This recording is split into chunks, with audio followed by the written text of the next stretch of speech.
요한복음 20장 19절에서 31절까지 보도록 하겠습니다.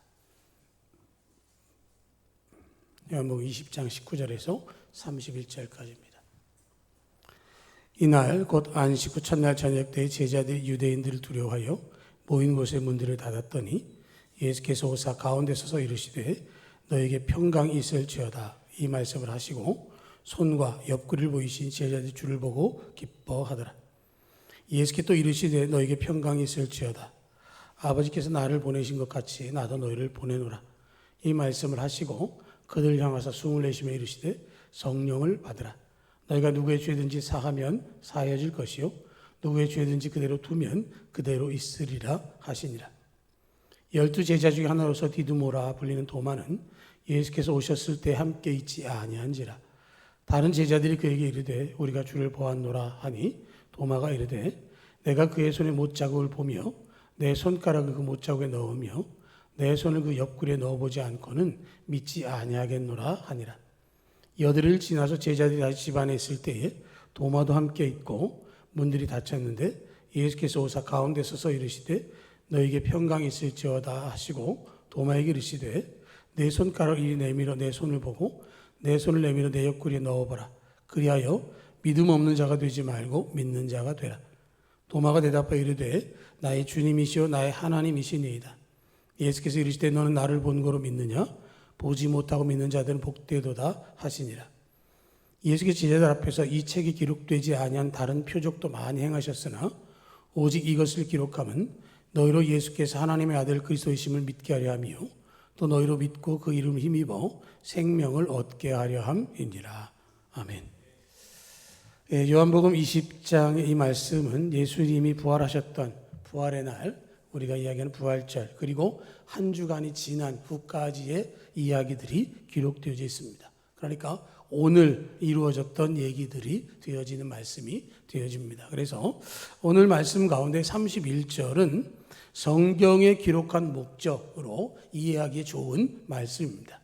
오직 이것을 기록함은 너희로 예수께서 하나님의 아들 그리스도이심을 믿게 하려 하며 또 너희로 믿고 그 이름을 힘입어 생명을 얻게 하려 함이니라 하고 말씀을 하는 것이죠. 왜 하나님께서 우리들에게 성경을 허락해 주셨고 이 말씀을 통해서 우리에게 무엇을 얻기를 원하시는가라는 것을 이야기하고 있는 것이고요. 그리고 이 말씀을 오직 이것을 기록함은 이라고 하는 것을 조금 작게 생각하면 요한복음이고 넓게 보면 신약 성경 또 넘어서 성경 전체를 의미하는 것이라 말할 수 있는 것이고요. 또 반대로 이것을 아주 작게 생각을 해보면 오직 이것을 기록함은 이라고 하는 말은 24절에서 29절에 있는 도마의 이야기와 연결이 되어집니다. 예수님께서 부활하셨을 때에 제자들은 기뻐했지만 그 자리에 도마가 없었습니다. 그리고 일주일이 지난 후에 도마가 제자들과 함께 있게 될 때 예수님이 부활하셨다는 이야기에 대해서 도마는 이렇게 반응합니다. 내가 그의 손의 못자국을 보며 내 손가락을 그의 못자국에 넣으며 내 손을 그 옆구리에 넣어보지 않고는 믿지 아니하겠노라. 그렇게 이야기를 하는 것이고요. 그 후에 예수님께서 도마를 만나셔서 내 손가락을 이리 내밀어 내 손을 보고 내 손을 내밀어 내 옆구리에 넣어보라 하는 말씀을 듣고는 뭐라고 얘기하냐면 나의 주님이시오 나의 하나님이시니이다 라고 고백을 합니다. 예수님께서 도마에게 말씀하기를 믿음 없는 자가 되지 말고 믿는 자가 되라. 너는 나를 본 거로 믿느냐? 보지 못하고 믿는 자들은 복되도다. 이것이 도마가 의심 많은 도마라고 하는 별명을 붙게 된 그러한 사건이기도 하고요. 그래서 신앙 가운데 의심하고 좀 불평하고 그런 사람들을 도마 같은 사람이라고 이야기를 합니다. 그런데 이 말씀 속에는 믿음이라고 하는 단어가 5번 등장을 합니다. 오직 이것을 기록한 것을 도마에게로만 축소시켜서 생각해 볼 때 믿음이라고 하는 것을 가르치기 위해서 하신 것이다 라고 할 수 있는 것이죠. 예수님께서 부활하셨고 우리가 잘 아는 것처럼 40일 동안 제자들과 함께 계시다가 승천하셨습니다. 그러니까 예수님께서 약 5주를 같이 계시다가 승천하시게 되어질 때 다시는 예수님을 보지 못하게 될 텐데 가시적으로 보지 못하는 예수님을 믿는 믿음을 그들이 어떻게 가질 것인가라는 것이죠. 너는 나를 본고로 믿느냐? 보지 못하고 믿는 자들은 복되도다. 이 말씀은 도마를 통해서 우리에게 주시는 약속의 말씀인 것이죠. 도마는 보고 믿었다. 그런데 지금 너희들은 나를 보지 못했지만 나를 믿고 있다라는 말씀을 해주고 싶은 것이죠. 우리는 예수님을 본 사람이 아무도 없습니다. 예수님은 2000여 년 전에 오셨다가 승천하시고 우리를 위해서 처소를 예비하시며 하나님 보좌 우편에서 기도하고 계십니다. 그분은 말씀하신 대로 이 땅에 다시 오실 것입니다. 그런데 그 예수님을 향해서 믿음 없는 자가 되지 말고 믿음 있는 자가 되라 하는 말씀을 하고 있는 것이고 우리를 향해서 격려해 주고 있는 것이죠. 보지 않고도 믿음을 갖는 것은 정말로 좋은 일입니다. 그런데 보지 못하고 있는 믿음보다도 부족할 것 같으면 차라리 보고서 믿어라 하는 말씀이 되어지는 것이고요. 믿겨지지 않는데도 보여달라고 하지 않고 아무런 행동도 하지 않는 사람은 교회에 다니는 것 같아도 주변인이고 신앙이 있는 것 같아도 신앙이 없는 사람입니다. 믿음이 있다라고 하는 것을 드러내기 위해서는 의심이 없어야 하고 의심이 넘어서서 온전한 믿음으로 나가야 하는데 우리가 정말로 예수 그리스도를 믿는다라고 말하지만 보고 싶고 보여달라고 하고 싶은 마음이 우리들 가운데 생겨날 때가 있는 것이죠. 도마가 예수님을 보고 믿겠다라고 말할 때 그것은 무례하다라기보다는 자신의 연약함의 고백이라고 말할 수 있는 것이죠. 아직까지는 내가 온전한 믿음이 생기지 못했으니 믿음을 가질 수 있도록 만나달라 하는 간절함이 그 속에 나타나는 것입니다. 북아일랜드 출신의 앨리스터 맥그라스 교수가 믿음이란 무엇인가 라고 하는 책을 썼는데요. 거기서 3가지 질문을 합니다. 우리는 무엇을 믿는가? 우리는 왜 믿는가? 그럼 우리가 믿는다면 뭐가 달라지는가? 이 3가지를 질문하면서 설명을 하는데 그 말씀의 답은 31절에 있는 것이죠. 우리는 무엇을 믿는가라는 겁니다. 예수께서 하나님의 아들 그리스도이심을 믿게 하려 합니다. 우리가 믿는 건 누구냐? 예수를 믿는데 그 예수님은 하나님의 아들이시다라고 하는 것이고 그 예수님은 살아 역사하시는 분이다라는 사실을 말씀하는 것이죠. 하나님께서 모세를 호렙산에서 부르실 때 가시떨기 나온 불꽃 가운데 부르셨습니다.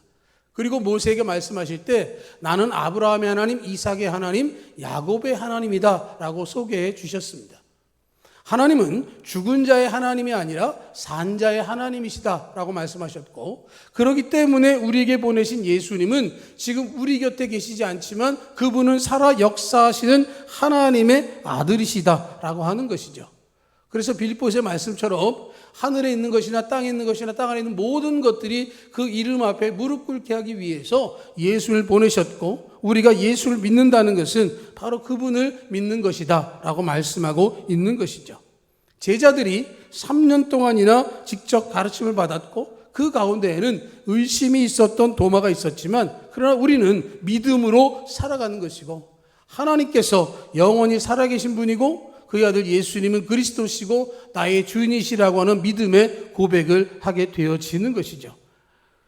나의 주님이시오 나의 하나님이시니라고 도마의 고백은 우리의 고백이 되어야 하는 것이고 예수님이 바로 우리가 믿는 그분이라는 사실을 확신하고 주님을 따를 수 있어야 하는 것이고 누구를 믿습니까? 우린 예수님 믿습니다 라는 답이 나와야 하는 것이죠. 두 번째, 왜 믿느냐라는 것이죠. 31절 하반절에 보면 또 너희로 믿고 그 이름을 힘입어 생명을 얻게 하려 함이니라 하고 말씀합니다. 우리는 살아있어야 사람인 것이죠. 살아있지 않으면 아무 의미가 없습니다. 예수 그리스도를 믿어야 살아있는 생명을 얻게 되어집니다. 믿음이 없는 상황에서는 살아있어도 산 것이 아니죠. 아담이 범죄했을 때 그는 하나님과의 관계가 끊어졌고 그것을 우리는 아담이 죽었다라고 말했습니다. 그것은 살아있으나 하나님과의 관계가 단절된 것을 이야기하는 것이고요. 거꾸로 말하면 우리가 하나님과의 관계가 명확하게 주님으로 고백하고 예수님을 영접했다고 한다면 우리는 하나님 나라에 살아가는 생명의 소유자가 되는 것이죠.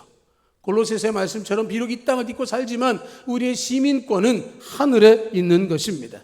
그래서 요한복음 6장 40절을 보면 내 아버지의 뜻은 아들을 보고 믿는 자마다 영생을 얻는 이것이니 마지막 날에 내가 이를 다시 살리리라 하시니라 하고 말씀하셨습니다. 하나님은 우리를 예수 그리스도 믿는 자로서 구원받은 백성 삼기를 원하십니다. 우리 모두가 그런 은혜, 영생의 소유자가 되기를 축복합니다. 여러분들이 예수 그리스도 믿음으로 구원을 얻게 되어졌고요. 그것은 고린도서 15장 말씀처럼 만일 그리스도 안에서 우리가 바라는 것이 다만 이 세상의 삶뿐이면 모든 사람 가운데 우리가 더욱 불쌍한 자이리라, 그렇게 말씀을 하고 있는 것이죠.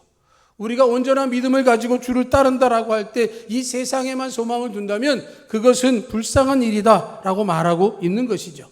이 땅에서만 만족한다고 한다면 우리의 신앙은 헛된 것입니다. 무엇을 믿는가? 예수를 믿는다. 왜 믿는가? 우리는 영생을 얻기 위해서 믿는다라고 하는 것이죠.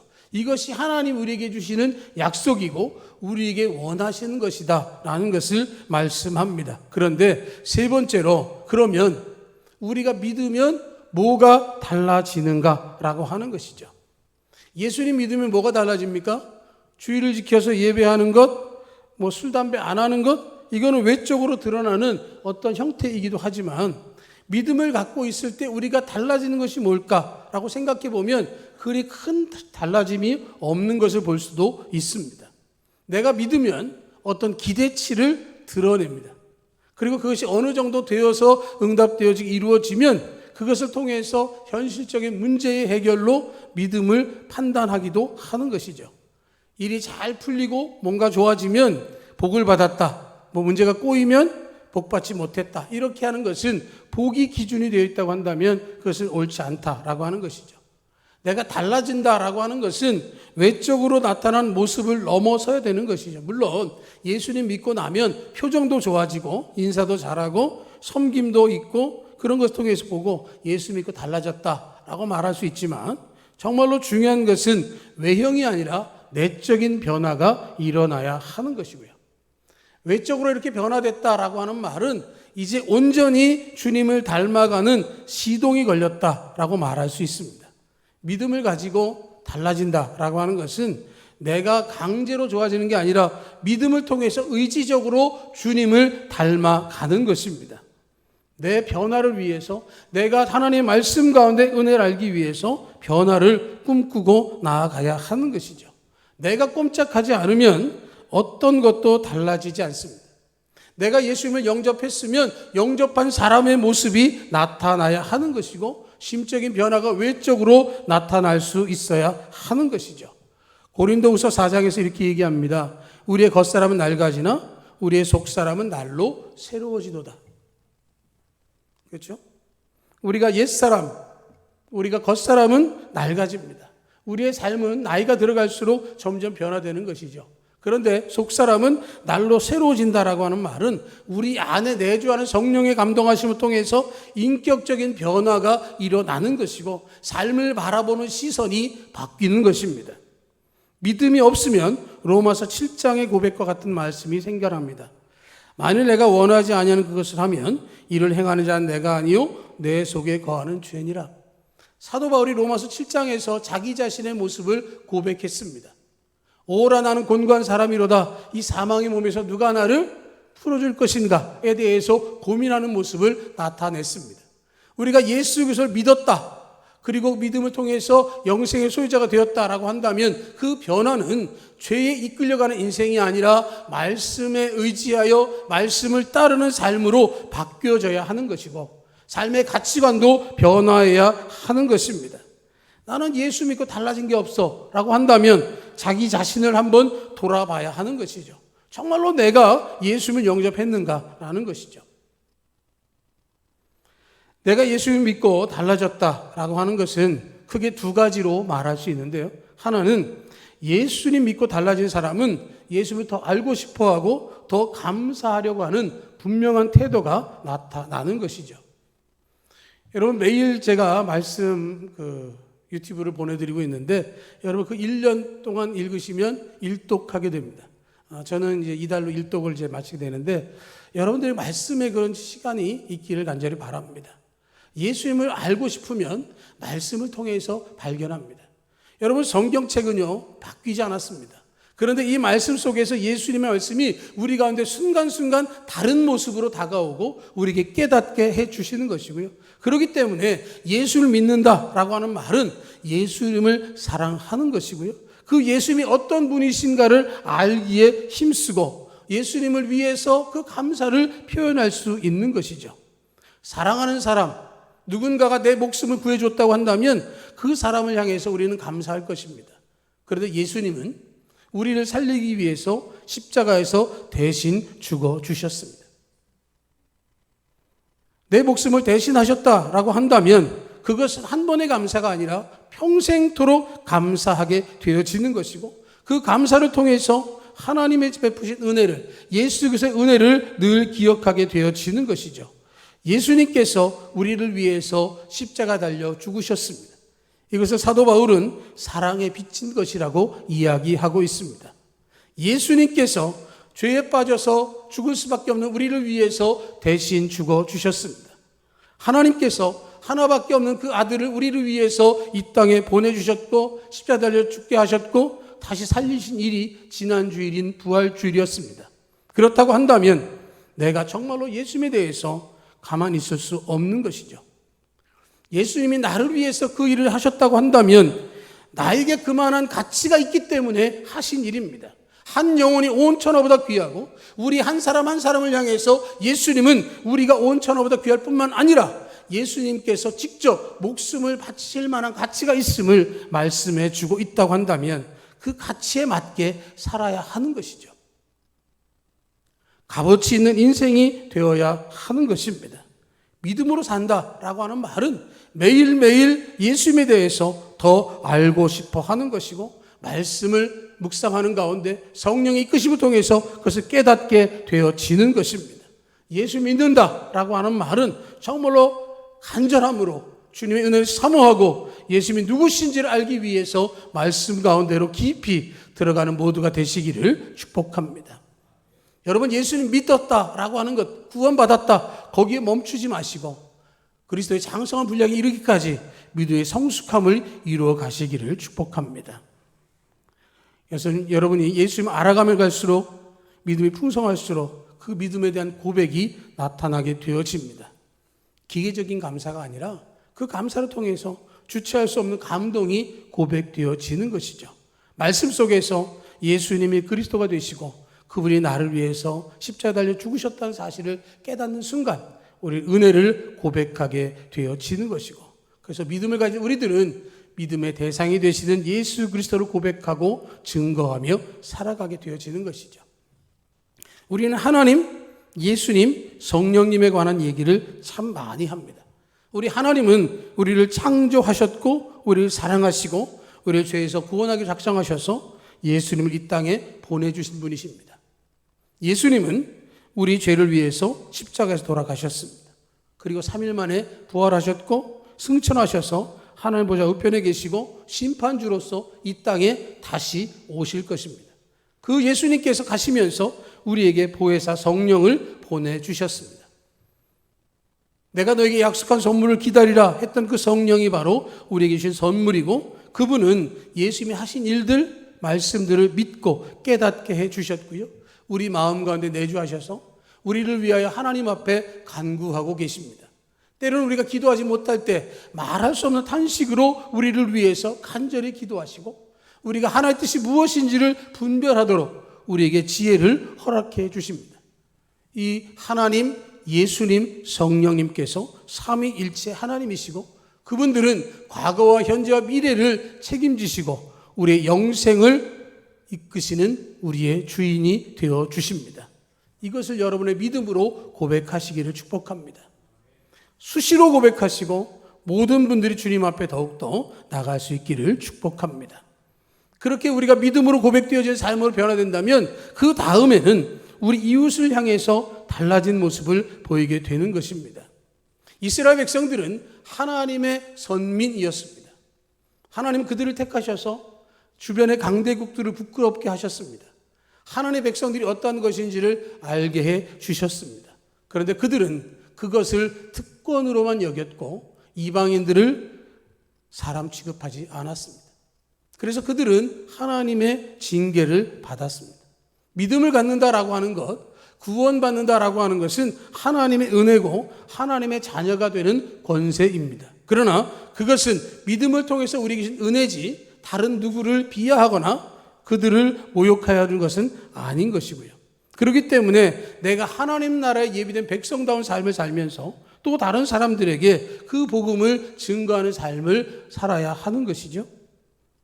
나더러 주여 주여 하는 자마다 다 천국에 들어갈 것이 아니요 다만 하늘에 계신 내 아버지의 뜻대로 행하는 자라야 들어가리라 예수님께서 말씀하셨습니다. 세상 사람들 앞에서 주님의 말씀을 가지고 귀신도 쫓아내고 이적도 베풀고 주님께 모든 것들을 드렸다라고 말했지만 예수님께서 그들에게 책망하시면서 주셨던 말씀인 것입니다. 겉으로 드러나는 그들 속에서 자신들 안에서 교만함이 있었던 것에 대해서 주님께서 인정하지 않으셨습니다. 거짓으로 불의함으로 포장하고 하나의 뜻을 거스르는 사람은 하나님의 백성의 자격이 없다라고 하는 것이죠. 그러면서 열매로 그들을 알리라 하고 말씀하셨습니다. 세상에서는 믿는 것처럼 할 수 있을지 모르지만 마지막 심판대 앞에서는 하나님의 시선을 피할 수 없습니다. 심판주로 오신 예수님께서는 우리의 이름을 보시고 우리의 행위록을 보시며 우리를 심판하실 것입니다. 그때가 되어지면 열매를 맺지 않은 나무마다 찢겨 불에 던져지느라 하는 말씀처럼 하나님의 진노의 심판을 면하지 못할 것입니다. 그렇기 때문에 하나님의 뜻대로 행하는 자가 천국에 들어가는 것입니다. 예수님께서 모든 율법과 선지자의 강령을 정리하신 것은 하나님을 사랑하고 내 이웃을 내 몸과 같이 사랑하는 것이라고 말씀하셨습니다. 믿음의 사람들은 하나님을 믿는 믿음을 통해서 내가 얻은 구원의 은혜를 사랑으로 이웃에게 흘려보내야 하는 것이죠. 예수님이 우리에게 주신 그 사랑, 죽을 수밖에 없어서 나를 살리신 은혜를 떠올린다고 한다면 이웃을 향해서도 그 복음을 증거하며 사랑을 흘러가게 해야 하는 것이죠. 믿음을 가지고 있다라고 말하지만 이웃에 대해서 겸손과 순종과 배려가 없다면 믿음의 사람이 아닙니다. 로마서 8장 9절을 보면 누구든지 그리스도의 영이 없으면 그리스도의 사람이 아니니라 하고 이야기하고 있고요. 빌립보서 2장 12절을 보면 항상 복종하여 두렵고 떨림으로 너희 구원을 이루라 하고 말씀합니다. 그리스도의 영이 우리 안에 내주하면 복종하고 두렵고 떨리는 삶을 살 것이고 그렇게 되어지면 구원이 완성되어진다고 말씀을 하고 있는 것이죠. 내가 예수를 믿고 구원의 첫걸음을 시작했다면 그리스도의 장성한 분량에 이르기까지 그 믿음의 길을 꾸준히 걸어가야 하는 것이고 그 철로 역정의 길이 때로는 환난과 곤고를 만난다 할지라도 그 표대를 향해 나아갔던 사도 바울과 같이 천국의 소망을 두고 믿음의 길을 가야 하는 것이고 예수님께서 우리를 사랑해 주신 것 같이 우리 이웃을 더욱더 사랑할 수 있어야 하는 것이고 그 이웃을 향해서 정말 내 자신을 통해서 예수 그리스도가 나타나야 하는 것입니다. 우리 이웃들로부터 예수 믿는다는 사람이 왜 그래? 라는 말을 들어서는 안 되는 것이고요. 그들에게 정말로 예수를 믿는 사람의 참 모범을 보일 수 있는 우리 모두가 되기를 간절히 소망합니다. 예수님은 보지 않고 믿는 자가 더 복되도다라고 도마에게 말씀해 주셨습니다. 우리는 누구를 믿고 있고 왜 믿고 어떻게 달라지는가에 대해서도 함께 생각하면서 정말로 중요한 것 믿음 없는 자가 되지 말고 믿는 자가 되라는 이 말씀을 꼭 기억하시기를 바랍니다. 삶의 순간순간마다 수없는 선택과 결단이 있을 때가 있습니다. 그럴 때마다 우리는 정말로 말씀으로 믿음으로 판단하고 결정할 수 있어야 하는 것이고 그 믿음을 내가 가지고 묻어두는 것이 아니라 매일매일 점검하고 돌아보면서 하나님 앞에서 믿음의 성숙함으로 나갈 수 있어야 하는 것이죠. 부활절을 지나고 첫 주를 지나며 우리가 함께 이 믿음을 고백함을 통해서 믿음 없는 자가 아니라 믿음을 고백하고 부활의 증인으로서 주님의 사랑을 나타낼 수 있는 우리 모두가 될 수 있기를 주님의 이름으로 축복합니다. 아멘.